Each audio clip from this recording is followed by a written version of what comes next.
ഇന്നത്തെ ചിന്തയ്ക്കായി മത്തായിയുടെ സുവിശേഷം 25 അധ്യായം 13 വാക്യം. ആകയാൽ നാളും നാഴികയും നിങ്ങൾ അറിയായ്ക കൊണ്ട് ഉണർന്നിരിപ്പീൻ. ഈ വാക്യത്തിന്റെ പശ്ചാത്തലം യേശു പറഞ്ഞ 10 കന്യകുമാരെ കുറിച്ചുള്ള ഉപമയാണ്. സ്വർഗരാജ്യം മണവാളിനെ എതിരേൽപ്പാൻ വിളക്കെടുത്തും കൊണ്ട് പുറപ്പെട്ട 10 കന്യകുമാരോട് സദൃശ്യം.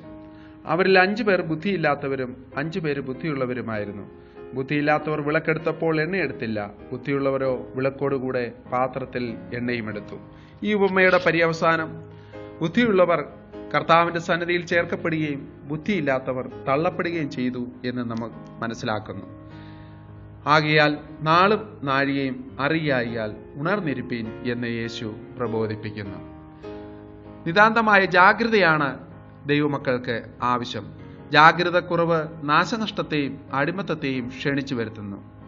ജാഗ്രത എന്ന് പറയുന്നത് എന്തോ സംഭവിക്കാൻ പോകുന്നു എന്നുള്ളതല്ല, മഹത്വപൂർണമായ മശിഹായുടെ 2ാമത്തെ വരവിന് വേണ്ടിയുള്ള ജാഗ്രതയാണ് ആവശ്യം. ഉത്തരവാദിത്വപൂർണമായ കടമ നിർവഹണം നിത്യരക്ഷ നൽകുമ്പോൾ അവിശ്വസ്തത നിത്യശിക്ഷയ്ക്ക് കാരണമായി തീരുന്നു. ഒരുങ്ങിയിരിക്കാത്തവർക്ക് സംഭവിക്കുന്ന ഭയാനകമായ നഷ്ടം അത് നമ്മളെ ചിന്തിപ്പിക്കുന്നതാണ്.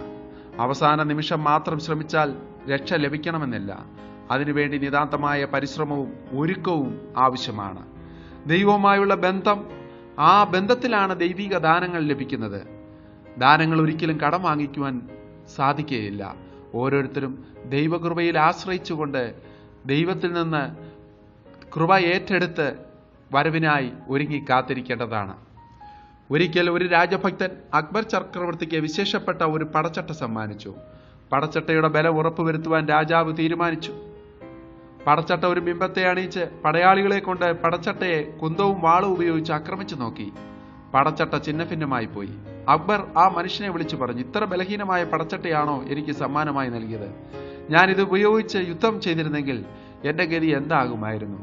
പടച്ചട്ട സമ്മാനിച്ച ഭക്തൻ വിഷാദനായി തീർന്നു. ഈ സംഭവം കണ്ടുകൊണ്ട് ചക്രവർത്തിയുടെ സുഹൃത്തായ ബീർബൽ നിൽപ്പുണ്ടായിരുന്നു. അദ്ദേഹം പറഞ്ഞു, ഈ പാവപ്പെട്ട മനുഷ്യനെ അങ്ങ് ശിക്ഷിക്കരുത്, ഇയാൾക്ക് ഒരവസരം കൂടി നൽകണം. അയാൾ നല്ല ഒരു പടച്ചട്ട കുറെ കൂടെ മെച്ചമായി രീതിയിൽ നിർമ്മിച്ചു കൊണ്ടുവരും. ചക്രവർത്തി സമ്മതിച്ചു. ബീർബൽ പടച്ചട്ട നിർമ്മിക്കാനുള്ള തുക അയാൾക്ക് നൽകി. കൂടുതൽ ബലമായ പടച്ചട്ട നിർമ്മിച്ചുകൊണ്ട് ഏതാനും ആഴ്ചകൾക്കുള്ളിൽ അയാൾ തിരിച്ചു വന്നു. ചക്രവർത്തി പഴയതുപോലെ പ്രതിമയെ പടച്ചട്ട ധരിപ്പിക്കാൻ തുടങ്ങി. അപ്പോൾ അയാൾ പറഞ്ഞു, തിരുമേനി, പടച്ചട്ട പ്രതിമയെ ധരിപ്പിക്കേണ്ട, ഞാൻ ധരിച്ചുകൊള്ളാം.